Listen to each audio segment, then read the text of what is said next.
Hello guys, welcome to current affairs फंडा।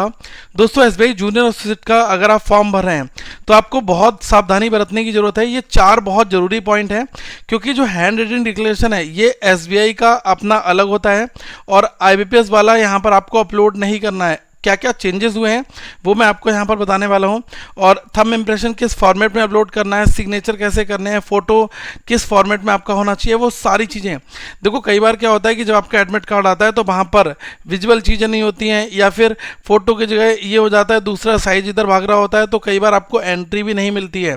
तो guys, ध्यान रखना है कि photo, signature, thumb impression, hand declaration, ये सब कुछ बिल्कुल तरीके से यहाँ पर अपलोड करना है। वो सारे पॉइंट्स क्या होने चाहिए वो यहाँ पर हम लोग यहाँ पर डिस्कस करेंगे। बट इस सेशन को शुरू करने से पहले एक चीज़ आपको बता दूं, एसबीआई जूनियर एसोसिएट के लिए गाइस कंप्लीट रीजनिंग ये आपको केवल 299 में मिल जाएगी। वैसे 499 का प्राइस है, लेकिन आप इसको 299 में ले सकते हैं। प्री प्लस मेंस के पजल हैं, बेसिक कंसेप्ट हैं, सब कुछ है। इसके लिए एक कूपन कोड अप्लाई करना है CAF200। मानवी मैम ने बहुत सारे लेसन्स बनाए हुए हैं आप सभी के लिए यूट्यूब पर, और ये एक करंट अफेयर्स फंडा का जो मोबाइल एप्लीकेशन है वहाँ पर आपको ये चीज़ मिल रही है।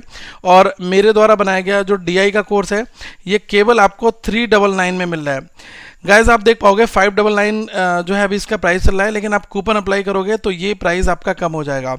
और इसमें जितने भी आपके एसबीआई क्लेरिकल से रिलेटेड DI होंगे, एग्जामिनेशन के हिसाब से कंसेप्ट होंगे, वो सारे मैं आपको कवर कराने वाला हूँ, और अच्छी खासी आपकी प्रैक्टिस यहाँ पर हो जाएगी। ठीक है, और ये आपका करंट अफेयर्स का है जिसमें आपको पूरा पैकेज मिलता है। आपके एग्जामिनेशन जब होंगे उससे पहले आप 6-7 महीनों का करंट अफेयर्स यहाँ पर पढ़ पाएंगे डिटेल्ड MCQ फॉर्मेट में। ठीक है, तो ये डिस्क्रिप्शन में लिंक आप सभी को दिया गया है, आप लोग इसको फॉलो कर सकते हो। देखो, यहाँ पर जो चीज़ें मैं आपको बताने वाला हूँ उसमें सबसे पहली चीज़ है हैंड डिक्लेरेशन। ठीक है, देखो हैंड डिक्लेरेशन किस तरीके का होना चाहिए। पुराना जो आईबीपीएस का होता है उसमें डेट ऑफ बर्थ वगैरह मेंशन नहीं होती है, लेकिन यहाँ पर इन्होंने लिखा है आई, फिर कॉमा, फिर ये लिखा है ना नेम ऑफ द कैंडिडेट। जो भी नेम होगा वो कैंडिडेट का आप नाम लिख दो पूरा। ठीक है, उसके बाद कॉमा लगाना है। ठीक है, टेक अ कॉमा, और फिर जो है डेट ऑफ बर्थ आपको लिखनी है। ठीक है, डेट ऑफ बर्थ आपने यहाँ पर लिख दी। उसके बाद hereby declare that all the information submitted by me in the application form is correct. ये आपको खुद से लिखना है। एक A4 शीट का पेपर लो और अपनी खुद की हैंड राइटिंग में, बड़े भैया से मत लिखवा लेना कि उनकी राइटिंग ज़्यादा अच्छी है या फिर दीदी की राइटिंग अच्छी है। आपको अपनी खुद की हैंड राइटिंग में लिखना है, चाहे कैसी भी आपकी हैंड राइटिंग हो। ओके, और ब्लैक पेन, ध्यान रख लो, लिख लो black pen, white paper, black pen, ये कॉम्बिनेशन आपका होना चाहिए, क्योंकि हाईली विजिबल चीज़ उनको चाहिए। इसलिए उन्होंने स्टार्टिंग में यहाँ पर बोल रखा है कि applicant has to write the declaration in English, केवल इंग्लिश में लिखना है, clearly on a white paper with black ink. ठीक है, काले इंक के साथ में वाइट पेपर पर आपको ये वाली चीज़ लिखनी है। ओके, और इसका जो डायमेंशन है वो क्या होना चाहिए, 800-400 होना चाहिए, मतलब 800 और ये वाली चीज़ है 400। ठीक है, मतलब 10/5, ये 10 इधर सेंटीमीटर है और 5 सेंटीमीटर इधर वाली चीज़ है ये। ठीक है, तो 10/5 का आपको साइज लेना है। फोटोशॉप में आप कर सकते हो, ऑफिस में कर सकते हो, कहीं पर भी आप इसको अपने हिसाब से कर सकते हो, लेकिन DPI का ध्यान रखना। ठीक है, क्योंकि ये क्वालिटी है, ब्लर नहीं करेगी। ठीक है, ये इन्होंने 200 DPI दे रखा है, तो लिखा है ना प्रेफर्ड फॉर रिक्वायर्ड क्वालिटी, मतलब क्वालिटी आपकी डाउन नहीं होगी, ब्लर नहीं होगा, इसी से सबसे बढ़िया रहेगा। ठीक है, तो आप ये कर सकते हो। फाइल साइज 50 से 100 KB के बीच में आपका होना चाहिए। 50 से कम होगा तब भी नहीं लेगा, 100 से ज़्यादा होगा तब भी अपलोड करते टाइम पर आपको दिक्कत आएगी। ठीक है, तो ये चीज़ है। और गाइज, एक चीज़ मैं आपको बता दूं, कई बार लोग क्या करते हैं कि सर हमने पुराना अपलोड कर दिया, सर हमने नया कर दिया, अब हम क्या करें। कल से फॉर्म स्टार्ट हुआ है। ठीक है, इसलिए मैं कहता हूँ थोड़ा सा इंतज़ार करो, और जिन लोगों ने 7 को फॉर्म भर दिया है, अगर उन्होंने पेमेंट नहीं किया तो वो नया फॉर्म अपना भर दें। लेकिन मैं चाहूँगा कि आप बिल्कुल फ्रेश अपना फॉर्म भरें, क्योंकि आपकी जॉब ज़्यादा इंपॉर्टेंट है। अगर आप ऐसे छोटे मिस्टेक्स करोगे तो कहीं पर आगे आपका कुछ भी, अगर इन एनी केस, ठीक है, अगर होता है कि कैंसिल हो गया कैंडिडेचर, ये हो गया वो हो गया, तो फिर आप क्या कर पाओगे। इट्स बेटर फ्रेश पूरा डॉक्यूमेंट ढंग से पढ़कर तभी हमें अप्लाई करना है। ठीक है, दूसरी बड़ी चीज़ वो ये है कि आपका लेफ्ट थंब इम्प्रेशन, ध्यान रख लो, उल्टे हाथ का अंगूठा होना चाहिए। ठीक है, लेफ्ट वाला। ठीक है, तो लेफ्ट थंब इम्प्रेशन आपका होना चाहिए। ब्लू या ब्लैक, आप किसी से कर सकते हो। कुछ लोग क्या करेंगे कि ब्लू कलर का पेन लेंगे और अपने अंगूठे को ऊपर खूब रंगेंगे और उसको ऐसे मार देंगे। गाइस आप मत करो यार, 25 रुपये 30 रुपये का एक स्याही ले आओ, वरना घर पर अगर उजाला की बोतल होगी ना, उजाला वाली स्याही, उस उजाला वाली स्याही को उंगली में लगाकर पूरी तरीके से पोत लो और फिर उसको थंब पर, अपना जो पेपर है उस पर आप थंब अपना लगाओ, ठीक है। तो ये करना है ताकि जो आपका हाथ है उसके अंदर की जो लकीरें हैं ना वो बिल्कुल साफ सुंदर दिखाई दें, ठीक है। ऐसा ना हो यहाँ पर आ रही वहाँ पर नहीं आ रही, ये गलती मत करना, मैं आपको बार बार बता रहा हूँ, ठीक है। बहुत ज़रूरी चीज़ें हैं। और ये भी यही है कि आप A4 शीट पर या कोई पेपर पर, जो वाइट पेपर हो, उस पर अपना लेफ्ट थंब लगाओ, ब्लैक इंक, ठीक है, या फिर ब्लू, दोनों से आपका एक्सेप्टेबल है, क्योंकि यहाँ पर इन्होंने मेंशन कर रखा है कि ब्लैक और ब्लू दोनों से आप चल जाएगा, ठीक है। ये तो सैंपल यहाँ पर मैं आपको दिखा रहा हूँ, बीच में सैंपल लिखना नहीं है, आपको अपना ही देना है। और कोई भी एक बनाना है, दोनों मत बना देना कि दो अलग अलग बनाकर जोड़कर अपलोड कर दिया, नहीं, कोई भी एक, या तो ब्लू से या तो ब्लैक से, और लिखा है ना, ठीक है। और साइज क्या रहेगा, ये 3x3 का रहेगा, 3 सेंटीमीटर और 3 सेंटीमीटर इधर भी, ठीक है। तो ये स्क्वायर शेप में आपका बनेगा, ठीक है। 240 इंटू 240, DPI 200 DPI ही रखना है आपको, ताकि जो क्वालिटी है वो पुअर नहीं होगी। 20 से 50 के भी आपको साइज रखना है, ओके। तीसरी जो ज़रूरी चीज़ है वो है आपका सिग्नेचर। सिग्नेचर के लिए इन्होंने ब्लैक इंक का ही बोला है, with black ink pen. White paper पर आप अपना सिग्नेचर कर लो ब्लैक से, और इसको आप स्कैन करके आप जो है क्रॉप कर लो, अपने हिसाब से डायमेंशन बना लो। ये है 140 इंटू 60 पिक्सल, ठीक है, 140 और इधर 60 जाएगा, ठीक है। तो ये लगभग इस फॉर्मेट में आपका बनेगा, ठीक है। साइज 10 से 20 के भी आपका होना चाहिए, ठीक है। ये ध्यान रखना, इसी के बीच में आपको रखना है। और 20 से ऊपर होगा तब भी नहीं होगा, कम होगा तब भी यहाँ पर नहीं होगा, ठीक है। Signature uploaded should be appropriate size and clearly visible, बिल्कुल क्लियरली दिखने चाहिए। कुछ लोग हैं सिग्नेचर होते हैं जो बिल्कुल ब्लर टाइप के हो जाते हैं, वो मत करना भाई, बिल्कुल क्लियर फॉर्मेट में दिखना चाहिए।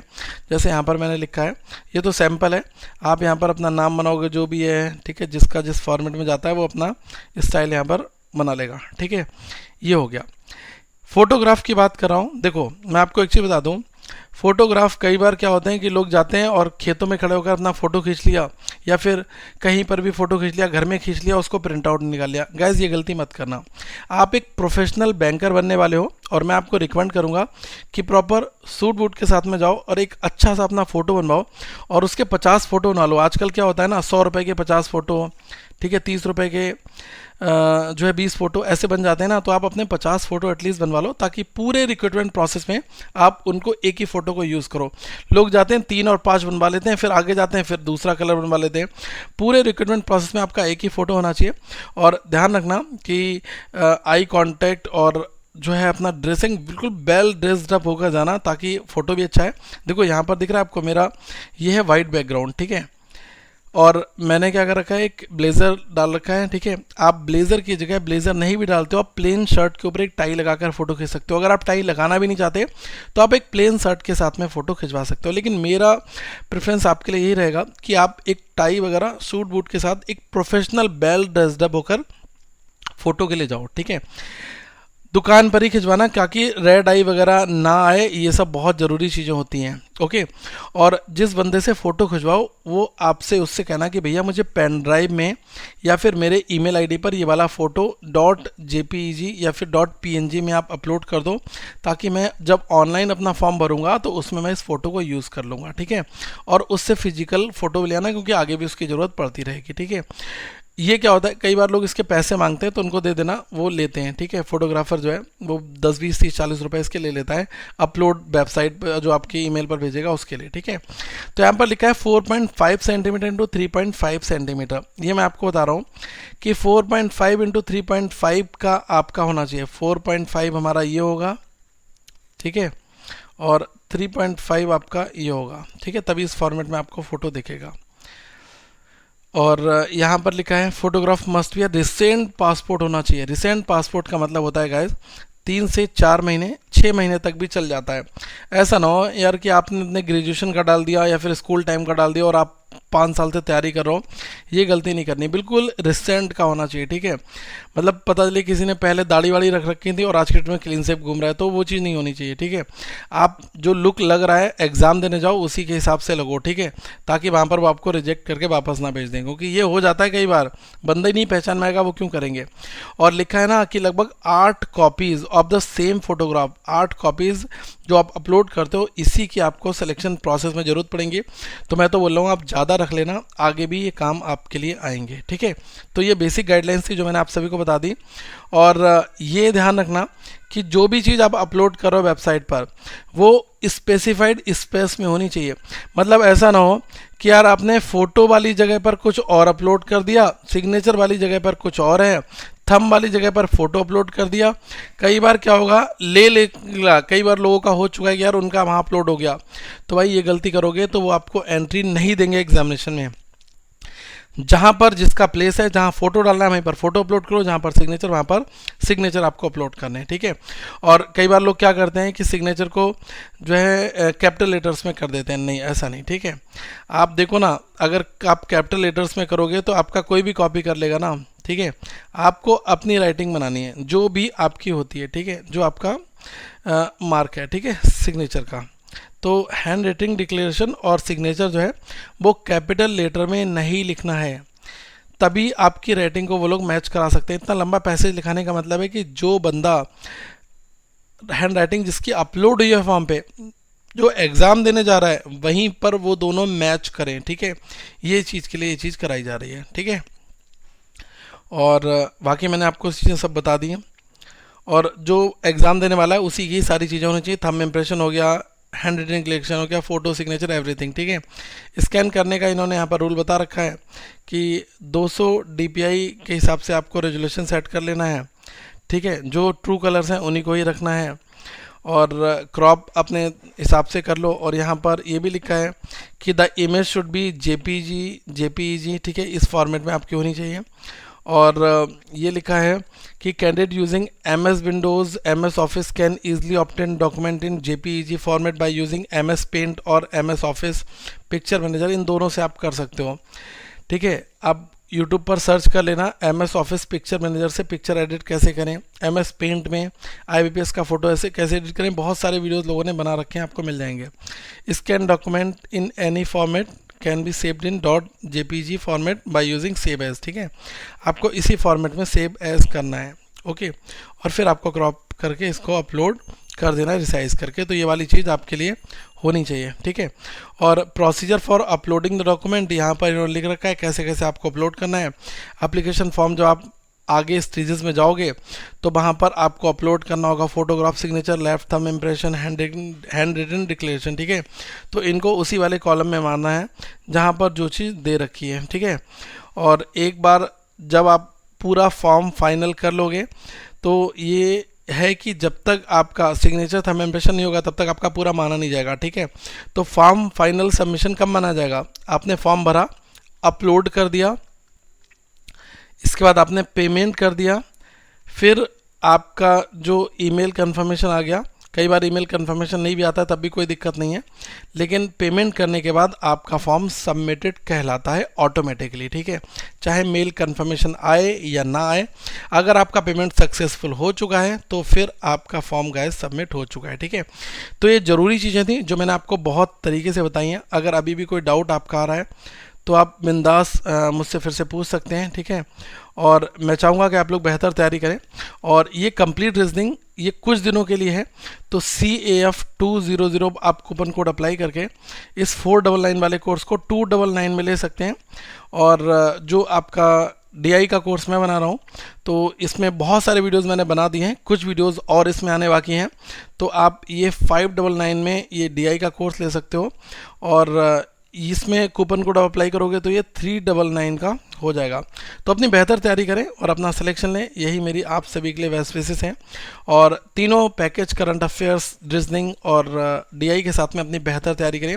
बाकी यूट्यूब पर मैं बहुत सारी क्लास कराऊंगा और जिसको बेसिक डाउट्स हैं कि कैसे हमें क्वाड्रेटिक करना है, कैसे नंबर सीरीज होना चाहिए, सब के ऊपर बहुत वीडियोस पड़ी हैं गाइस, ठीक है। लेकिन DI जो है वो सिस्टमेटिकली मैंने यहाँ पर ड्रॉ आपके लिए किया हुआ है, ठीक है। तो आप इसको देखें, डिस्क्रिप्शन में लिंक आपसे भी दिया गया है। आगे हम लोग फिर मिलेंगे। Thank you so much. अगर कोई डाउट होता है तो आप इसको जरूर पूछें। Have a good day to all of you. Once again we will meet in a next video.